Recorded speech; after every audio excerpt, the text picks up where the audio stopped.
ధరణి portal పేరుతో BRS హయాంలో అక్రమాలు జరిగాయన్నది ప్రభుత్వ పెద్దల మాట. అర్ధరాత్రి భూముల రికార్డులు మార్చేశారన్నది ప్రధాన ఆరోపణ. ఈ అక్రమాల నిగ్గు తేల్చేందుకు ధరణి పోర్టల్ లావాదేవీలపై ఫోరెన్సిక్ ఆడిటింగ్ జరుపుతామని రేవంత్ సర్కార్ ప్రకటించడంతో రెవెన్యూ శాఖలో గుబులు రేపుతోంది.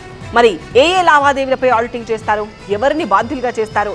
జనవరి 1వ తేదీ తర్వాత తెలంగాణలో భూ ప్రకంపనలు రాబోతున్నాయా? తెలంగాణ ప్రజలకు బిగ్ అలర్ట్.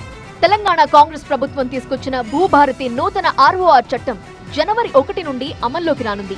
ధరణి పోర్టల్ బాధితులు చూస్తున్న టెరాసిస్ గడువు డిసెంబర్ 31వ తేదీతో ముగిసిపోనుండగా ధరణి పోర్టల్ కు కాలం చెల్లిపోనుంది.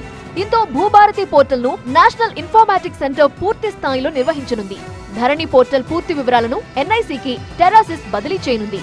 ఈ తతంగం పూర్తి కాగానే భూ రికార్డులపై ఫోరెన్సిక్ ఆడిటింగ్ నిర్వహించేందుకు రేవంత్ సర్కార్ యాక్షన్ ప్లాన్ రెడీ చేసింది. దీంతో రెవెన్యూ శాఖ అధికారుల్లో గుబులు మొదలైంది. If it's family, it has to be home. If it's home, it has to be Aparna. Saluting the spirit of every couple's sacrifice to build their dream home. Dharani portal వేదికగా నిషేధిత జాబితాలో ఉన్న భూముల్లో అక్రమ లావాదేవీలు జరిగాయని ప్రభుత్వం భావిస్తోంది.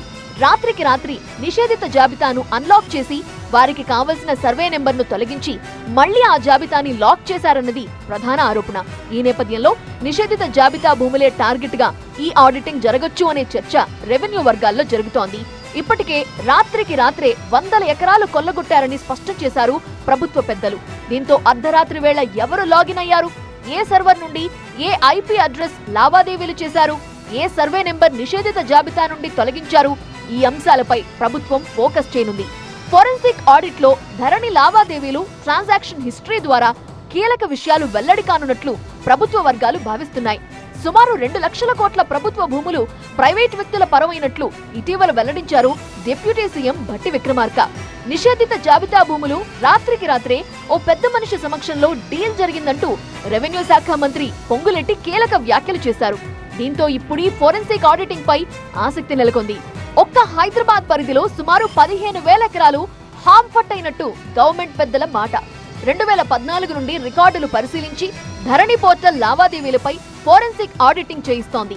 ఫోరెన్సిక్ ఆడిట్ తరువాత విచారణ కమిటీ వేసి దోషులను తేల్చే ప్రక్రియను స్పీడప్ చేయనున్నారు.